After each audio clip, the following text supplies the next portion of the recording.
Good afternoon बच्चों। देखिए हम पढ़ रहे हैं अभी चैप्टर प्रोबेबिलिटी।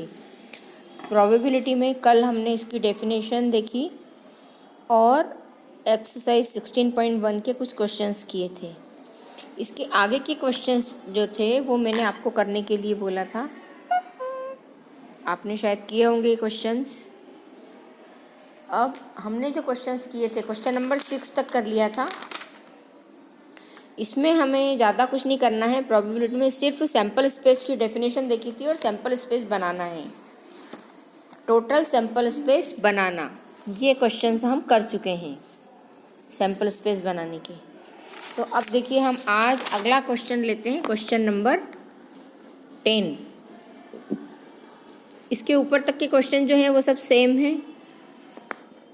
क्वेश्चन 10 में उन्होंने कहा है N experiment consist of tossing a coin and then throwing it second time if a head occur। मतलब आपने क्या किया है, एक सिक्के को टॉस किया। सिक्के को जैसे ही हमने टॉस किया उसके बाद हमने उसको एक बार और टॉस किया। उसी सिक्के को 2 बार टॉस करते हैं सेकंड टाइम। तो अब हमारे पास क्या आता है, हेड आता है। पहली बार हमने उछाला, दूसरी बार उछाला तो हेड आया। उसके बाद अब हमें क्या करना है, इफ़ अ टेल अक्योर, उसके बाद जब टेल आता है ऑन द फर्स्ट टॉस, पहले टॉस में टेल आता है, then a die is rolled, तब हम एक डाई को उछालेंगे।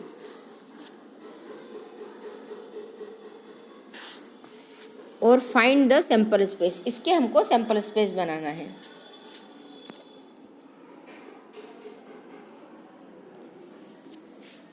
अब इसमें देखिए हम ऊपर यहाँ पे क्या करेंगे कि सैम्पल स्पेस बनाने के पहले देखेंगे, पहले हमने सिक्के को उछाला तो हेड आया और मान लो दूसरी बार भी हेड आ गया तो उसका सैम्पल स्पेस बन जाएगा एच, दोनों बार हेड आ गया। अब दूसरी शर्त उन्होंने दी कि पहली बार सिक्के को उछाला तब मान लो हेड आया है और अगली बार जब हम फिर से उसको उछालते हैं तो टेल आता है। दोनों हेड आने पर हम फिर से सिक्के को उछालेंगे और तब तक उछालते रहेंगे जबकि पहली बार सिक्के को उछालने पर हेड आ रहा है और दूसरी बार उछालने पर टेल नहीं आता है। तो हमने एक बार जब उछाला तो हेड के बाद में हेड आया, दूसरी बार हेड के बाद में टेल आया। तो यदि टेल आ गया तब हम सिक्के को नहीं उछालेंगे, तब हम क्या करेंगे, एक डाई को फेंकेंगे। और डाई को जब हम फेंकते हैं, मतलब हमारी जो 1 2 3 4 5 6 लिखा हुआ जो सार होती है उसको, तो टेल आने पर इसको जब हम उछालेंगे तो 1 आएगा, मतलब आपका हो जाएगा T1। फिर हमने फिर से उछाला, जब टेल आया तब हमने फिर से डाई को उछाला तो 2 आया। और फिर जब जब टेल आएगा तब तब हम एक डाई को उछालेंगे। तो हम कब तक उछालेंगे, T1 आता है, T2 आता है, T3 आता है, T4 आता है, T5 आता है और T6 आता है। तो ये हमारे टोटल सैम्पल स्पेस हो जाएंगे HH, HT, T1, T2, T3, T4, T5 और T6। इस तरह से आपको आगे क्वेश्चंस देखना है। अब देखिए क्वेश्चन नंबर 11 देखते हैं हम। क्वेश्चन 11 में उन्होंने क्या दिया है आपको, suppose 3 bulbs are selected at random from a lot, each bulb is tested. हमने क्या किया है, 3 बल्ब लिए हैं सिलेक्ट करके, जबकि सारे बल्ब टेस्ट किए हुए हैं, and classified as defective D और नॉन डिफेक्टिव N। मतलब जो डिफेक्टिव हैं वो भी और नॉन डिफेक्टिव हैं वो भी सब एक साथ ही रखे हुए हैं उस लॉट में। और उसमें से हमने जो 3 बल्ब निकाले हैं, right the sample space of this experiment. अब आपने जो बल्ब निकाले हैं वो डिफेक्टिव निकले या नॉन डिफेक्टिव निकले, ये आपको बताना है। 3 बल्ब आप निकालेंगे उस लॉट में से, तो यदि D लिखा हुआ मिलेगा तो हम कहेंगे डिफेक्टिव है और N लिखा हुआ मिलेगा तो हम कहेंगे कि नॉन डिफेक्टिव है। तो देखिए इसका जो सैंपल स्पेस बनेगा उसको हम एस से डिनोट करेंगे। अब हमने जब 3 बल्ब निकाले तो हो सकता है तीनों डिफेक्टिव निकले, या हो सकता है पहले 2 डिफेक्टिव और एक नॉन डिफेक्टिव निकले, या हो सकता है पहला डिफेक्टिव, दूसरा नॉन डिफेक्टिव और तीसरा डिफेक्टिव निकले। उसके बाद पहला ही नॉन डिफेक्टिव निकल जाए, फिर 2 डिफेक्टिव निकले। ये तो हमारे पास एक भी नॉन डिफेक्टिव नहीं था, यहाँ पे एक एक नॉन डिफेक्टिव था। अब हो सकता है हमारे पास 2 नॉन डिफेक्टिव के बाद एक डिफेक्टिव निकले, या हमारे पास में पहला नॉन डिफेक्टिव, दूसरा डिफेक्टिव और तीसरा नॉन डिफेक्टिव निकले, या फिर हमारे पास अब क्या हो सकता है तीनों ही नॉन डिफेक्टिव निकले।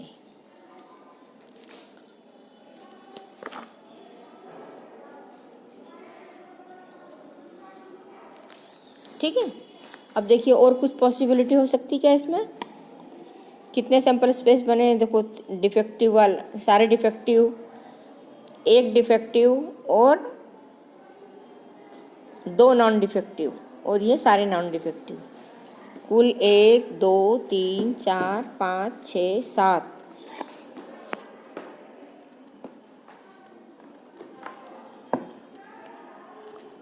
इसमें एक संभावना ये होगी कि पहला डिफेक्टिव और दूसरे 2 नॉन डिफेक्टिव, ये अपना छूट गया। इस तरह से कुल हमारे पास 8 सैंपल स्पेस बनते हैं। टोटल सैंपल स्पेस कितने होगा 8। आपको इस तरह से सवाल को हल करना है। अब देखिए अगला क्वेश्चन कौन सा करें हम। क्वेश्चन देखते हैं हम, question number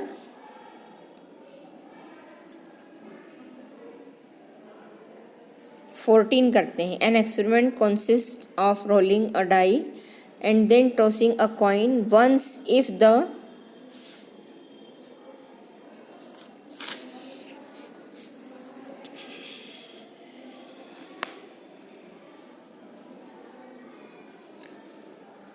number on the die is even. मतलब आपने जब उसको डाई को डाला तो आपको इवन नंबर मिला। If the number on the die is odd the coin is tossed twice. यदि इसमें इवन नंबर आता है तब ठीक है, यदि ऑड नंबर आता है तो हम उसको फिर से टॉस करेंगे कॉइन को। Right the sample space for this experiment. अब देखिए ये वाला जो क्वेश्चन है ये वैसा ही है जैसा अपन ने इसके पहले किया था, कि पहले हम सिक्के को उछालते हैं और सिक्के को उछालने के बाद जब हमको टेल मिलेगा तो हम डाई को करेंगे। अब हम क्या कर रहे हैं, हम पहले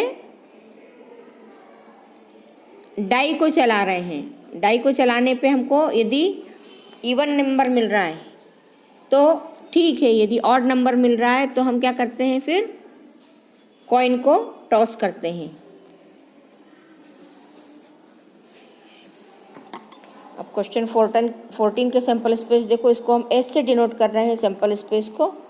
अब पहली बार an experiment consist rolling a die then tossing a coin once if the number on the die is even.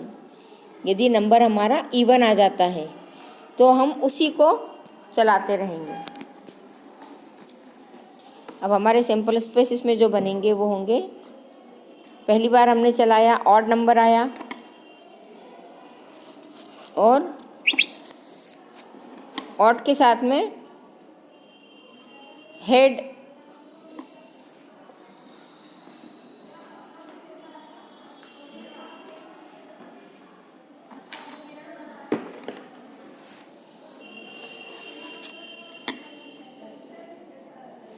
फिर इसको चलाया तो हेड आया और टेल आया। फिर एक बार चलाया टेल आया और हेड आया, या फिर इसको चलाया तो दोनों बार टेल आया। इसी तरह से अब हमने 2 सेकेंड टाइम चलाया। अब देखिए इसमें आपको क्या करना है कि हम जब उसको चलाते हैं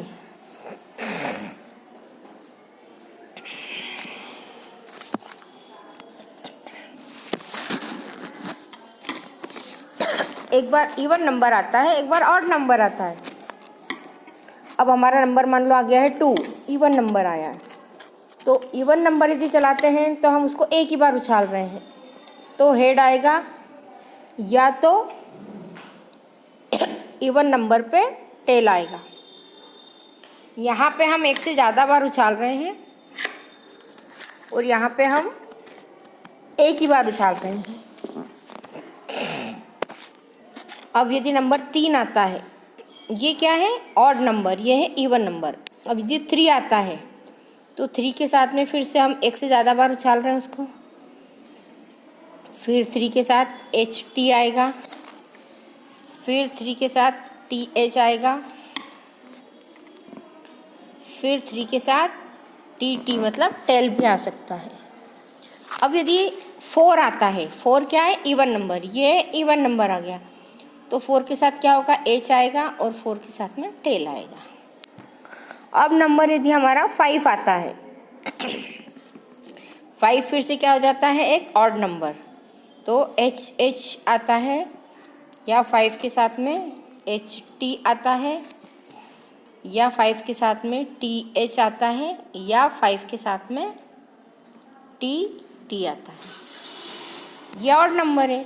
अब यदि 6 आता है तो 6 एक इवन नंबर है, तो एच आएगा और 6 के साथ में टी आएगा। इस तरह से इसके सैंपल स्पेस बनेंगे।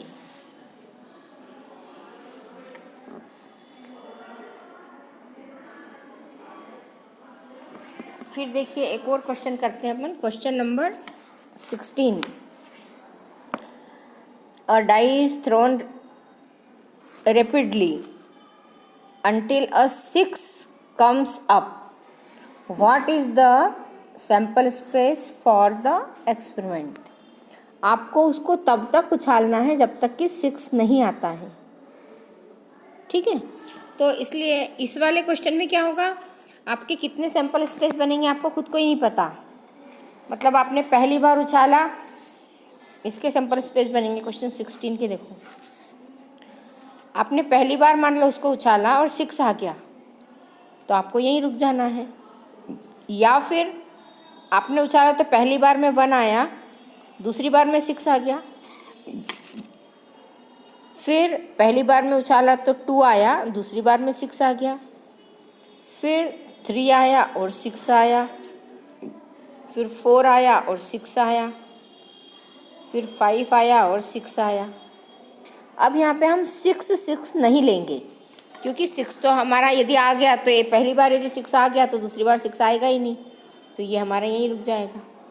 अब अगली बार क्या होगा, मान लो हमने एक बार उछाला तो 1 आया, दूसरी बार उछाला तो 2 आया, या दूसरी बार उछाला तो फिर से 1 आया, 2 बार 1 के बाद 6 आया, या फिर 1 और 2 के बाद 6 आया, या फिर 1 और 3 के बाद 6 आया। इस तरह से आप इसको लेते रहेंगे, ठीक है। तो लास्ट में आपका ऐसा हो जाएगा 1, 5 और 6। ऐसे आप जब तक चाहें जब तक कर सकते हैं।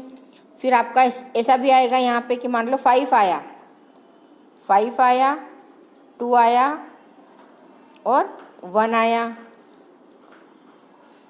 नहीं यहाँ पे 6 आएगा, 5, 2, इसके पहले 5,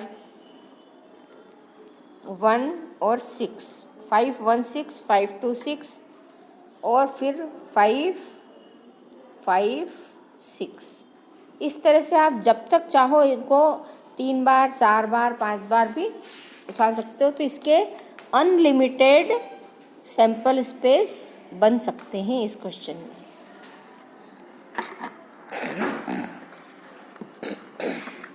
अब देखिए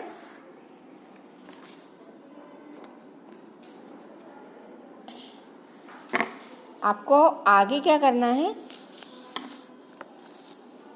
अगली एक्सरसाइज के लिए थोड़ा सा अपन समझते हैं इवेंट क्या होती है।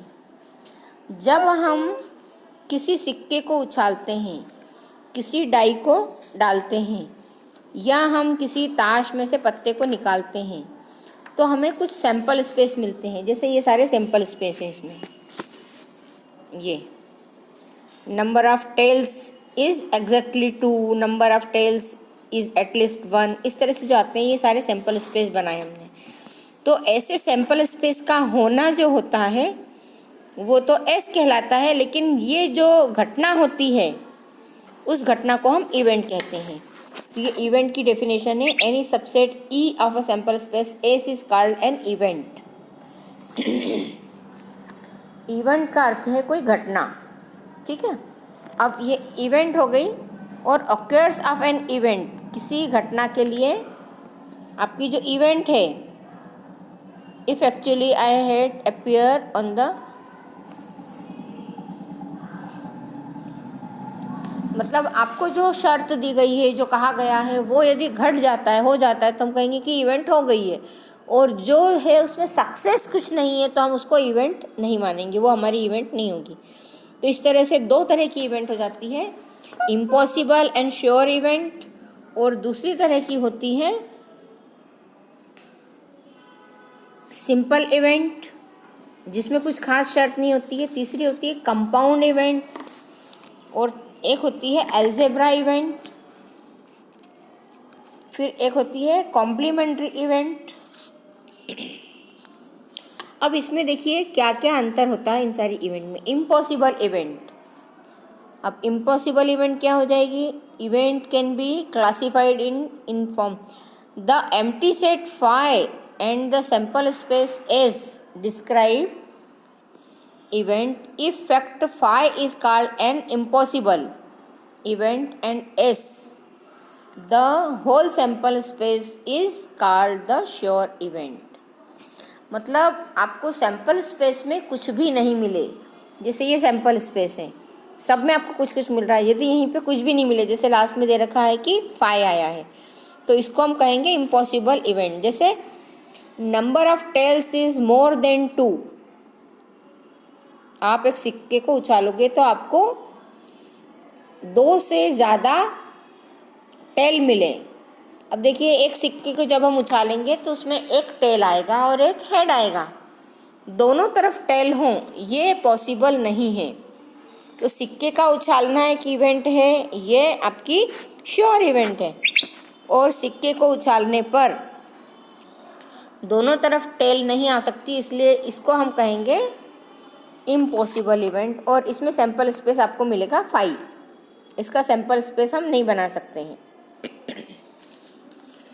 फिर देखिए simple event, if an event E has only 1 sample point,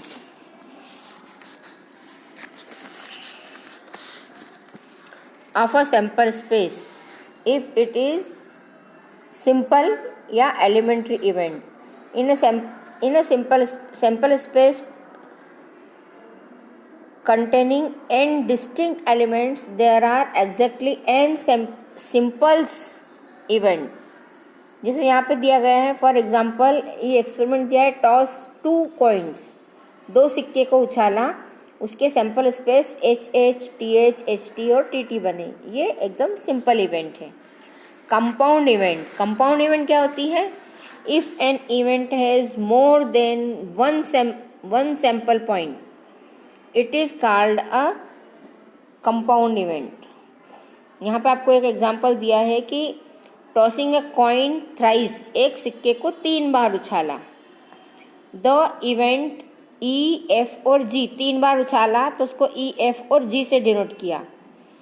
E में दिया है उन्होंने एग्जैक्टली 1 हेड अपीयर्ड, F में दिया है एटलीस्ट 1 हेड अपीयर्ड, G में दिया है एटमोस्ट 1 हेड अपीयर्ड। इस तरह से अलग अलग आपको कंडीशन दी गई हो तो उसे हम कहेंगे ये कंपाउंड इवेंट। जैसे यहाँ पे इन्होंने कहा है कि जब 3 सिक्के को उछाला तो एग्जैक्टली 1 हेड अपीयर्ड। इस लैंग्वेज को आपको समझना होगा कि मतलब एक हेड तो आना ही चाहिए। एग्जैक्टली वन हेड अपीयर, मतलब एक हेड ही आएगा। तो देखो HTT, THT, TTH। दूसरा दिया है एटलीस्ट वन हेड, मतलब कम से कम एक हेड आए। कम से कम एक हेड का मतलब है कि एक से ज़्यादा भी आ सकते हैं, दो भी आ सकते हैं और तीन भी आ सकते हैं। तो देखिए सबसे पहले हमने एक हेड लिया HTT, फिर लिया THT, फिर लिया TTH, फिर HHT। यहाँ सब दूर एक ही हेड आया है, ठीक है।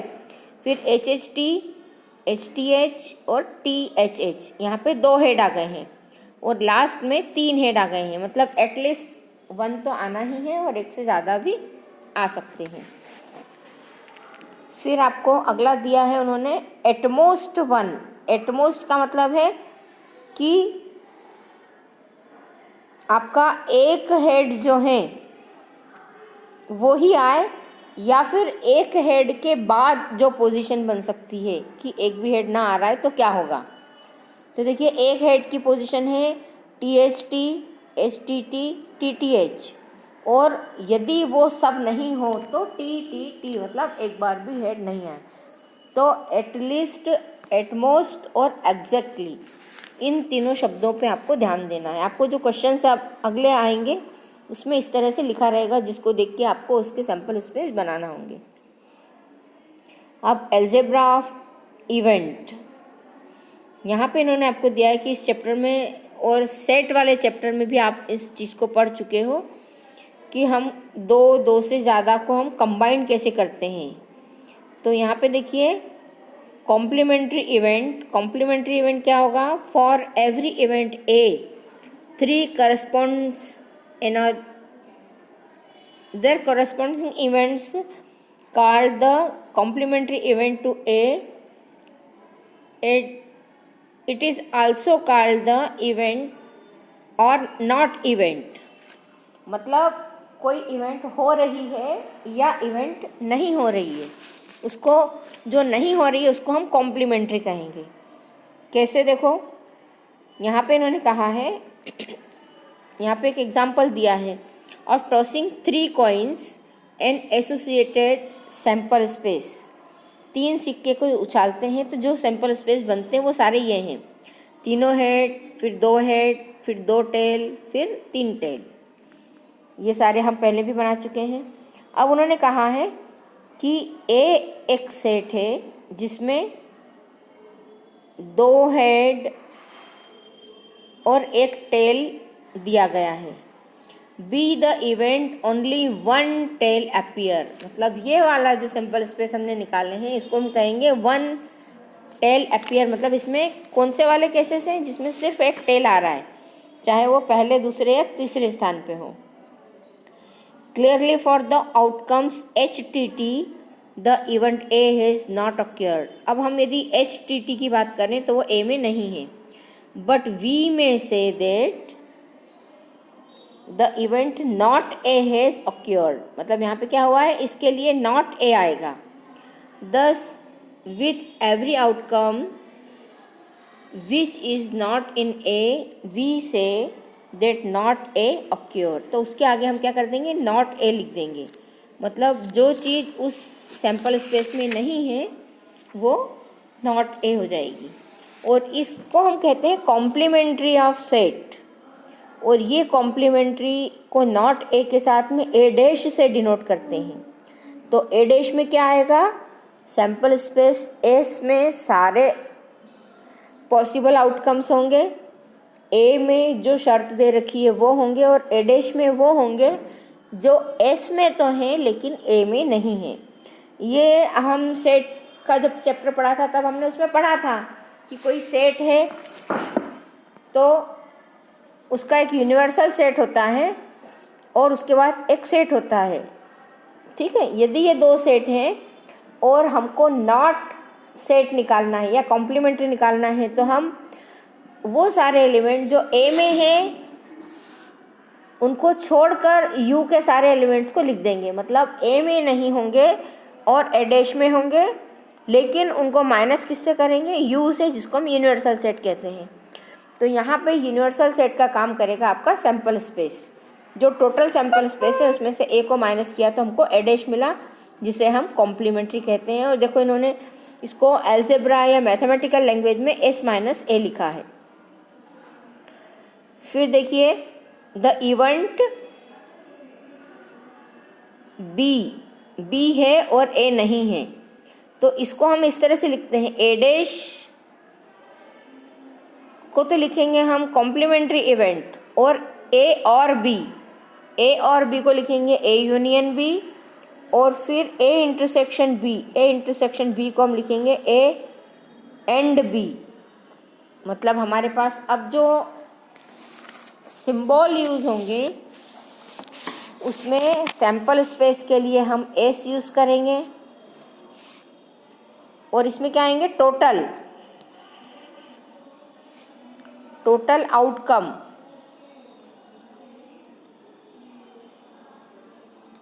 आउटकम, जिसको हम बोलते हैं सैंपल स्पेस।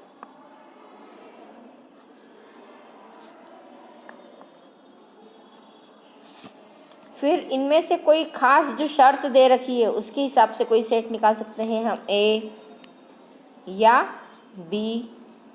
अब जो ए में हैं और एस में भी हैं उनको छोड़कर ए डैश निकलेगा, मतलब ए में भी हैं एस में भी हैं, और ए सेट ऐसा होगा जो एक एस के ही एलिमेंट लेगा, लेकिन कुछ ऐसे एलिमेंट होंगे जो ए में हैं एस में हैं लेकिन उन दोनों के बाद भी छूट गए हैं, तो इसको हम लिखेंगे एस माइनस ए डैश बराबर हो जाएगा एस माइनस ए। ऐसे ही बी यदि कोई दूसरा सेट बनता है तो बी डैश बराबर हो जाएगा एस माइनस बी।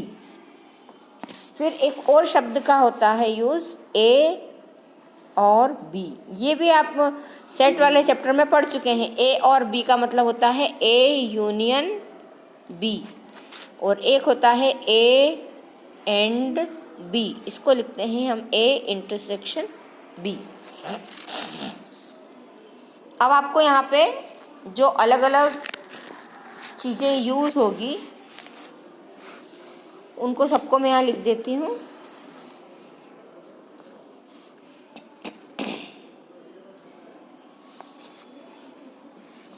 एक इसमें आएगा आपका ए माइनस बी को हम लिख सकते हैं बी डैश, ए में से बी डैश को माइनस कर दिया। फिर आपके पास आता है म्यूचुअली एक्सक्लूसिव इवेंट और एग्जिस्टिव इवेंट। ये दो डेफिनेशन और हमें पढ़ना है। म्यूचुअली एक्सक्लूसिव इवेंट क्या होती है?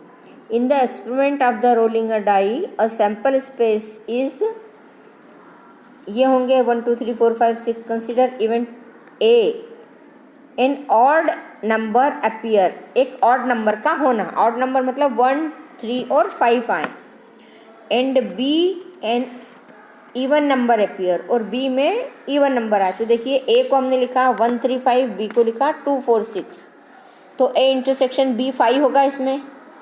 तो A and B are disjoint set. Disjoint का मतलब है यदि किसी का इंटरसेक्शन 5 आता है, इंटरसेक्शन में कोई भी एलिमेंट कॉमन नहीं हो, तो उसको हम कहते हैं डिसजॉइंट सेट, आपस में उनका कोई संबंध नहीं है।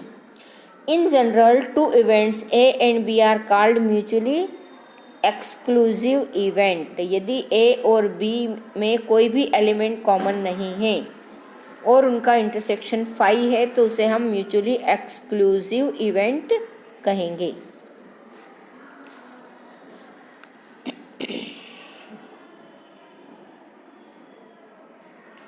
If the occurrence of any one of them, including the occurrence of the other, cannot occur simultaneously, in this case the set A and B are disjoint। ये अपन पहले समझ चुके हैं। अब देखिए यहाँ पे इन्होंने इसको उदाहरण देके भी समझाया है कि 3A को बिलोंग करता है या 3A को बिलोंग करता है। Now 3 belong A as well as 3 belong to B. कब? जब इन्होंने इसको थोड़ा सा चेंज कर दिया है। ए में 1 3 5 किया है और बी में 1 2 3 कर दिया है, तो 3 दोनों को बिलोंग करता है, म्यूचुअली एक्सक्लूसिव नहीं है। अब यदि ये म्यूचुअली एक्सक्लूसिव नहीं है तो ये क्या है? Simple event of a sample space are always mutually exclusive. अब देखिए एग्जॉस्टिव इवेंट क्या होती है? Consider the experiment of throwing a die. We have 1 2 3 4 5 6. Let us define the following events A, B and C. A में क्या है? A number less than 4 appears, 4 से छोटे नंबर।